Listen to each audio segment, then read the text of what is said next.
देश में पुरानी पेंशन बहाली एक बहुत बड़ा मुद्दा बन चुका है, जिसे लेकर सरकारें बननी और बिगड़नी शुरू हो गई। कई प्रदेशों में दावा किया जा रहा है कि पुरानी पेंशन बहाली को लेकर सरकारें बदल गई हैं। अब कई प्रदेशों में दावा किया जा रहा है कि पुरानी पेंशन बहाली को लेकर सरकारें बदल गई हैं।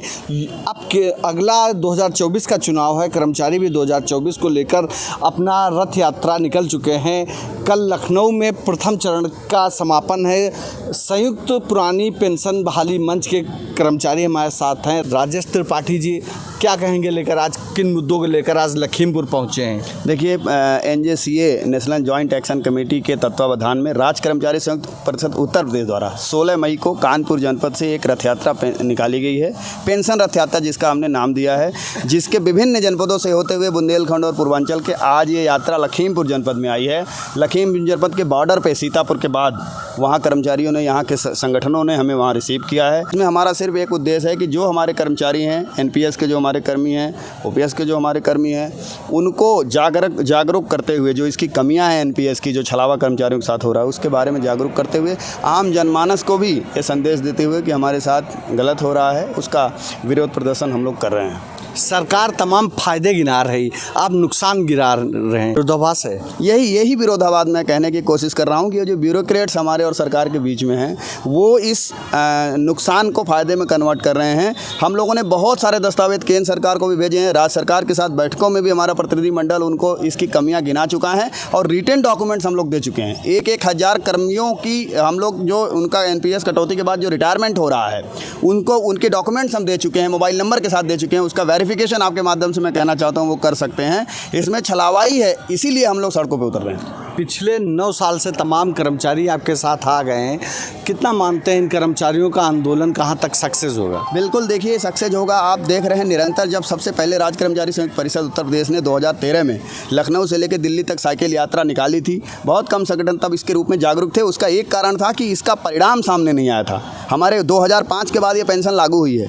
उसके बाद कर्मचारी रिटायर होने विगत 2-3 वर्षों में शुरू हुए हैं, और जब इसका परिणाम आने लगा है तो जो ये भयावह परिणाम है, आप कल्पना नहीं कर सकते हैं। 500 रुपये पेंशन, 300 रुपये पेंशन, 200 रुपये पेंशन, 900 रुपये पेंशन, जहाँ कर्मचारियों को अपनी दवा तक नहीं मिल सकती है। और NPS की तमाम सारी कमियां हैं। सरकार NPS कर्मी को रिटायरमेंट के बाद कर्मी भी नहीं मानती है, उसको वो चिकित्सा प्रतिपूर्ति भी नहीं देना चाहती है, दे रही है। ये रिटर्न में मुख्य सचिव उत्तर प्रदेश ने कहा हुआ है।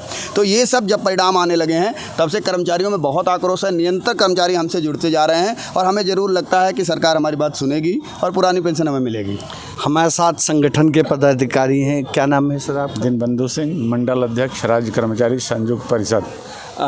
किन मांगों को लेकर आज आप लखीमपुर पहुंचे हैं? सिर्फ और सिर्फ पूरे भारत देश में उत्तर प्रदेश राज्य समेत कर्मचारियों की एक ही मांग है, पुरानी पेंशन बहाली।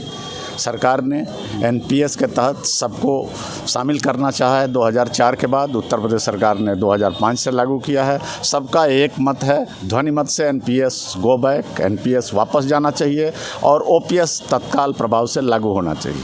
और पुरानी पेंशन के बारे में सबसे बड़ी गलत बात है कि विश्व बैंक के दबाव में सन 1989 में जब भी कोई विधेयक आता है तो राज्यसभा लोकसभा में पारित होकर आता है।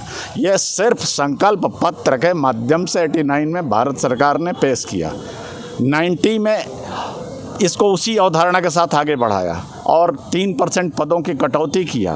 कई प्रदेशों पर दबाव डाला कि अगर आपने NPS को लागू नहीं किया या कर्मचारियों की छँटाई नहीं की तो आपको हम अनुदान देना बंद कर देंगे। तो ये धीरे धीरे 89 से बढ़ते बढ़ते जब ये आपने देखा कि 2005 से उत्तर प्रदेश में लागू हो गया, 2004 से पूरे देश में लागू होने का प्रयास हुआ। उसमें 3 स्टेट्स जो हमारे कम्युनिस्ट सरकारें थी, जिसमें त्रिपुरा, केरल और पश्चिम बंगाल था, जिसमें आज की डेट में केवल पश्चिम बंगाल में लागू नहीं रहा। अभी आज तो 5 स्टेट और देने लगे, लेकिन सिर्फ पश्चिम बंगाल में एकमात्र बचा था। लेकिन अब धीरे धीरे क्रम पीछे की तरफ से अब आगे की तरफ बढ़ना शुरू हो गया। कर्मचारियों का दबाव है। अब सरकार के बारे में हमारा कहना है, उत्तर प्रदेश सरकार में 30 लाख से ज़्यादा कर्मचारी हैं।